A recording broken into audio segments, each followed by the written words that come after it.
రమాలా collections grand opening సందర్భంగా ప్రతి ఒక్క బిల్లింగ్ కి ఒక ఆశ్చర్యకరమైన బహుమతి.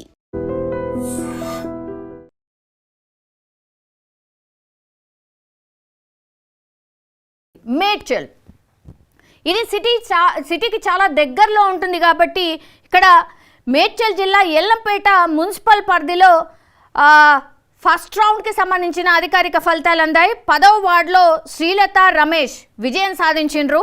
12వ వార్డులో కల్పన మాణిక్య విజయం సాధించారు. 16వ వార్డులో సురేష్ రెడ్డి విజయం సాధించారు. ఇక కాంగ్రెస్ పార్టీ విజయాలు ఎవరెవరు అంటే 1వ వార్డులో మామిళ్ళ బాలమణి విజయం సాధించారు. 15వ వార్డులో వేణుగోపాల్ ఇక్కడ విజయం సాధించారు. ఇక ఇబ్రహీంపట్నం విషయానికి వద్దాం. ఇక్కడ కాంగ్రెస్ పార్టీ 5 గెలుచుకుంది, బీఆర్ఎస్ పార్టీ 5 గెలుచుకుంది, బీజేపీ 1 గెలుచుకుంది, అట్లాగే స్వతంత్ర అభ్యర్థి 1 సీట్ని గెలుచుకున్నారు. ఈ బీఆర్ఎస్ వార్డులు గెలిచినటువంటి ఏవేవి అన్నప్పుడు 4వ వార్డు కొండ్రు ప్రవీణ్ కుమార్ విజయం సాధించారు. 5వ వార్డు జర్కొని మమతా విజయం సాధించారు. 7వ వార్డు సుదర్శన్ రెడ్డి విజయం సాధించారు. 11వ వార్డు కొండ్రు శ్రీలత విజయం సాధించారు. 12వ వార్డు కొండిగారి త్రిలోక్ కుమార్ విజయం సాధించారు. ఇక కాంగ్రెస్ పార్టీ ఏ వార్డులో విజయం సాధించింది?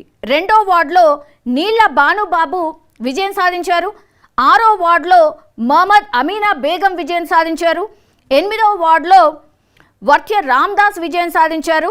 దెన్ 9వ వార్డులో దారు రాఘవేందర్ రావు విజయం సాధించారు. 10వ వార్డులో దొంతరమోని భార్గవి విజయం సాధించారు.